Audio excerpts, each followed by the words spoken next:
Hi friends, good morning all. బండి load అయింది Chennai night. ఉదయం పేపర్లు ఇచ్చారు, ఇప్పుడే పేపర్లు ఇచ్చారు. అసలు బయలుదేరుతున్నా. ఇక్కడ పిల్లలు ఫోన్ చేసి, డాడీ ఈరోజు ఆదివారం కదా డాడీ, రండి డాడీ ఏంటని తీసుకెళ్ళండి డాడీ, వైజాగ్ కానీ ఎక్కడికైనా తీసుకెళ్ళండి అన్నారు. మనం చూస్తే నిద్ర లేదు, 6 రోజులు బట్టి సరిగ్గా. మనం చూసారు కదా మీరు, కేరళ మొత్తం చెన్నై అన్నీ తిరుక్కొని వచ్చాను, హైదరాబాద్ ఇవన్నీ తిరుక్కొని వచ్చాను. 15 రోజులు అయింది ఈరోజు. ఏదో ఇంటికి వెళ్ళి శుభ్రంగా పడుకుందాంలే అని అనుకునేసరికి పిల్లలు నైట్ ఫోన్ చేసి, డాడీ ఎక్కడికైనా వెళ్దాం డాడీ అన్నారు. యాక్చువల్గా వేరే ఊర్లో ఫంక్షన్ ఒకటి ఉంది. సర్లేండి ఈ రోజుకి ఆ ఫంక్షన్ తీసుకెళ్తే వాళ్ళు కూడా చికెన్ మటన్ తిన్నట్టు ఉంటుంది, మనకి డబ్బులు సేవ్ అవుతాయి.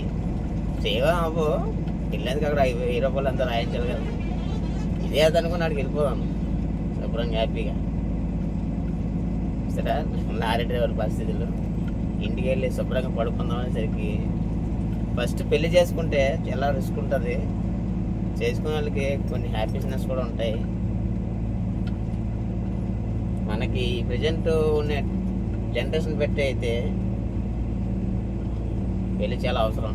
ఎందుకంటే చాలామంది చెప్తుంటారు, పెళ్ళిళ్ళు చేసుకోకుండా బాబు, అదిరా బాబు ఇదిరా బాబు అంటారు.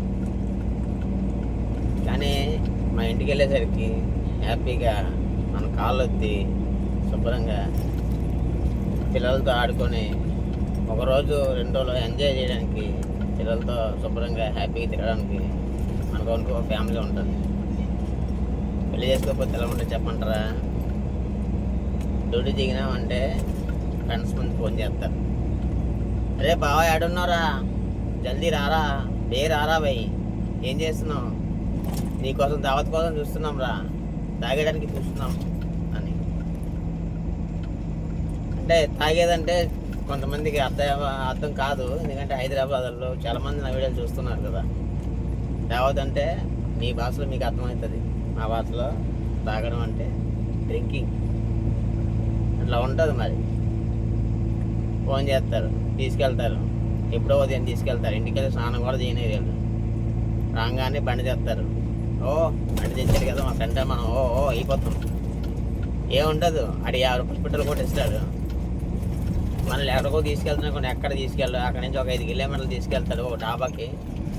బావా 2 పుల్ బాటలు చెప్పావా, 3 బీర్లు చెప్పావా, లాడొస్తున్నాడు ఈడొస్తున్నాడు అంటారు. ఆడే ఫోన్ చేస్తాడు అందరికి, కానీ ఆడ జేబులో చిల్లి గవ్వ కూడా ఉండదు. మనం పట్టుకెళ్ళి 5000 3000 పట్టుకెళ్తాం, అక్కడ ఖాళీ అయితే ఏది ఉండదు. సర్లే కదా, మన ఫ్రెండ్సే మన పోరగాళ్ళే కదా అని చెప్పేసి నువ్వు ఖర్చు పెట్టినావు అనుకో. తర్వాత ఏం చేస్తారు, నువ్వు ఎప్పుడైనా ఇంటికాడ ఉండేటప్పుడు, ఒరే ఈరోజు కొంచెం టిఫిన్కి డబ్బులు లేవురా, ఒక 100 రూపాయలు కుట్టరా అంటే, లేదు మామ నిన్నే నేను వేరే వాళ్ళకి అడిగాను రా, 500 అడిగాను, ఇలాగా ఈఎంఐకి డబ్బులు సరిపోలేదు, అడిగితే వాళ్ళు రేపు ఇస్తా అన్నాడు రాడు దోస్తుగాడు, అందుకే చూస్తున్నా, ఆడి ఫోన్ కోసం వెయిట్ చేస్తున్నా అంటాడు. ఉంటాయి ఎడదీరా, తీయరు, తెలుసు కదా మీకు. దునియా మొత్తంలో అదే చదువుతుందా, అంతే. సగమే ఐసి చల్తా దోస్తులకు. కానీ ఇందులో మీరు తెలుసుకోవాల్సిన నీతి ఏంటంటే, మన రూపాయి రాత్రి పగల నిద్ర లేకుండా కష్టపడిన రూపాయి, నేనే మీ చెప్పినంతలో కాదు, నేను కూడా అలాగే ఎంజాయ్ చేశాను. మన ఫ్రెండ్సే కదా, మన వాళ్ళే కదా, మన దగ్గర వాళ్ళే కదా, అదే అది అని చెప్పేసి నేను కూడా జేబులో రూపాయలు లేకుండా ఖర్చు పెట్టిన రోజులు ఉన్నాయి. ఈరోజు నాకు కష్టం వచ్చినప్పుడు దోస్తుగాడు కాదు, దగ్గర వాళ్ళు కాదు, ఎవడో కూడా పట్టించుకోరు. పైసలు ఉంటేనే మనుషులు వస్తారు, బెల్లం ఉంటేనే ఈగలు వస్తాయి. బెల్లం అయిపోతే ఈగ కాదు కదా, చీమ కాదు, ఏమి కనపడవక్క. 15 రోజులు బట్టి రాత్రి పగలు నిద్ర లేకుండా, సుఖం లేకుండా, సరైన తిండి లేకుండా కష్టపడి మన రోజుకి మిగిలేది 800 నుంచి 1000 రూపాయలు మిగులుతుంది. అది బండి తిరిగితే. బండి షాప్లో ఉంటే, అన్లోడింగ్ కూడా లోడింగ్ దగ్గర ఉంటే అది కూడా రావు. తినే టైంకి వాంటర్ 250 రూపాయలు 300 ఇస్తాడు తినడానికి.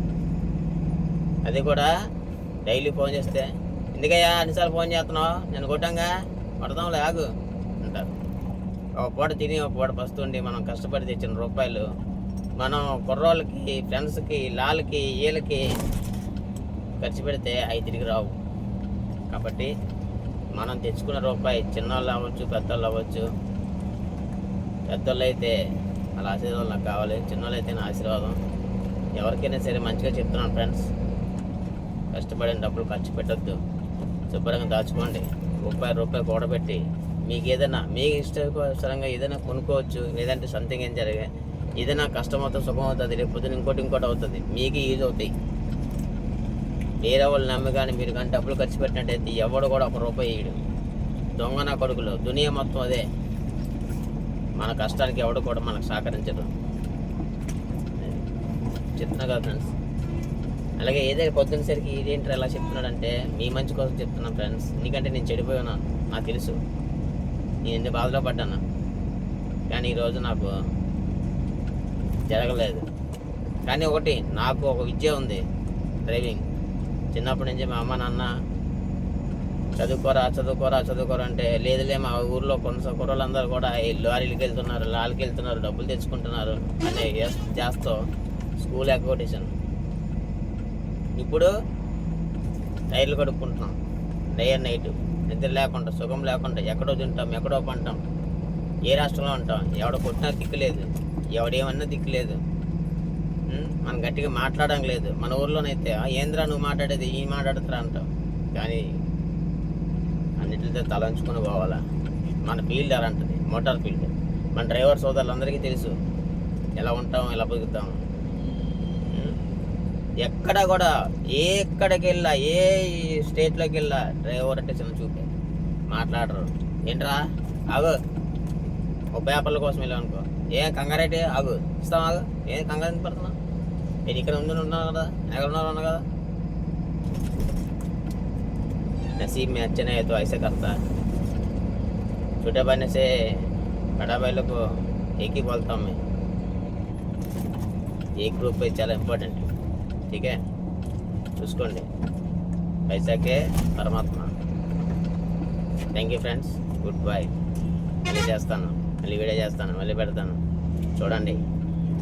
ఆ వీడియోలు అందరూ కూడా షేర్ చేసుకోండి మీ ఫ్రెండ్స్ వాళ్ళకి, దోస్తు వాళ్ళకి, మీ దగ్గర వాళ్ళకి. మీకు ఇంపార్టెంట్ అంటే మాత్రమే షేర్ చేయండి, అందరికీ పంపించకండి. ఓకే, అందులో మంచి ఉండొచ్చు, చెడు ఉండొచ్చు. ఆవిడకి అవతలవాడికి ఎలాగ అర్థమవుతుందో అర్థం కాదు. చూసుకొని ప్రజెంట్ అయితే అన్నీ కూడా ఉన్నాయి. అనకాపల్లి బయలుదేరినా. ఓకేనా friends, bye, good morning all.